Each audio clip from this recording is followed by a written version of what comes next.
Hello friends, welcome. আশা করি ভালো আছেন সবাই। আজকের ভিডিওতে আমরা দেখব কোন একটি এক্সেলের ওয়ার্কশিটে যখন আমরা কোনো সেলে কাজ করব, অর্থাৎ অ্যাক্টিভ সেলটি অটোমেটিক হাইলাইট হবে। যেমন ধরুন এখানে আমি যদি এখন D5 এই সেলটিতে ক্লিক করি, তাহলে অটোমেটিক এটি গ্রিন কালার হলো, অর্থাৎ হাইলাইট হয়েছে। এইভাবে যদি আমি এই সেলটা ডানে বায়ে নিই, তাহলে দেখুন যে সেলটি অ্যাক্টিভ হচ্ছে সেই সেলটি অটোমেটিক গ্রিন কালারে হাইলাইট হচ্ছে। আমি যেখানে ক্লিক করব সেখানেই অটোমেটিক হাইলাইট হবে। তো চলুন শুরু করা যাক কিভাবে আমরা এই কাজটি করব।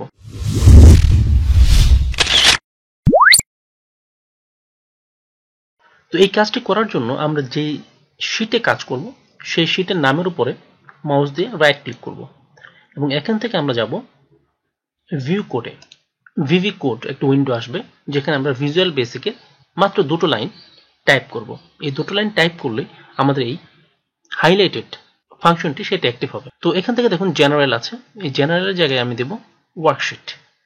অটোমেটিক এখানে সিলেকশন চেঞ্জ এই মেথডটি আসবে। যেখানে কার্সরটি ব্লিঙ্ক করছে সেখানে আমরা দুই লাইনের কোড লিখব। তো প্রথমেই আমরা লিখব active sheet dot cells dot interior dot colour index সমান সমান এক্সএল নাম। এই কোডটি আমরা লিখলাম যে এখানে এক্সএল হবে, এক্সএল না।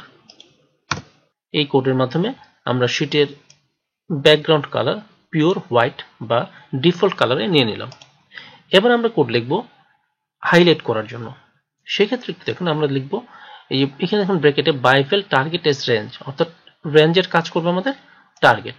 তাহলে আমরা দেব tar target dot cells dot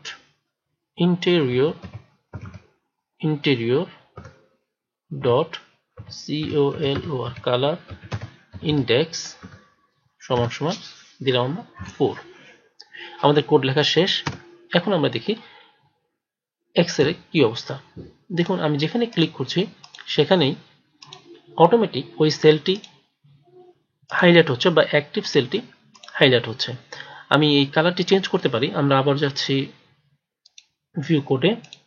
এখান থেকে যদি আমি কালারটি চেঞ্জ করে দিলাম, আমি 41 করে দিই, তাহলে কি হয় দেখি আমরা, তখন কালারটি হয়ে যাচ্ছে ব্লু। এভাবে আমরা কিন্তু কালার চেঞ্জ করে নিতে পারি। এখান থেকে এই কালারের মানটি চেঞ্জ করে যদি 5 দিই আমরা, তাহলে সেক্ষেত্রে ব্লু, ডিপ ব্লু হচ্ছে। তো কোডটি আমি আবারও দেখাচ্ছি আপনাদের। ভিউ করে যাচ্ছে active sheet dot cells cell colour interior কালারটা আমি প্রথমত এক্সেল নাম দিচ্ছি, অর্থাৎ পিওর হোয়াইট কালার করে দিচ্ছি বা ডিফল্ট কালার করে নিচ্ছি। তারপরে আমরা অ্যাক্টিভ সেলটিকে হাইলাইট করার জন্য target dot cells dot interior dot colour index 5 দিলাম। এখানে আপনারা এই 5 এর মান চেঞ্জ করে আপনারা কালার চেঞ্জ করতে পারবেন। বন্ধুরা, আশা করি এই ভিডিওটি আপনাদের ভালো লেগেছে। যদি ভালো লেগে থাকে তাহলে ভিডিওটি অবশ্যই লাইক করুন, কমেন্টস করুন এবং শেয়ার করুন, আর চ্যানেলটি অবশ্যই সাবস্ক্রাইব করুন। ধন্যবাদ।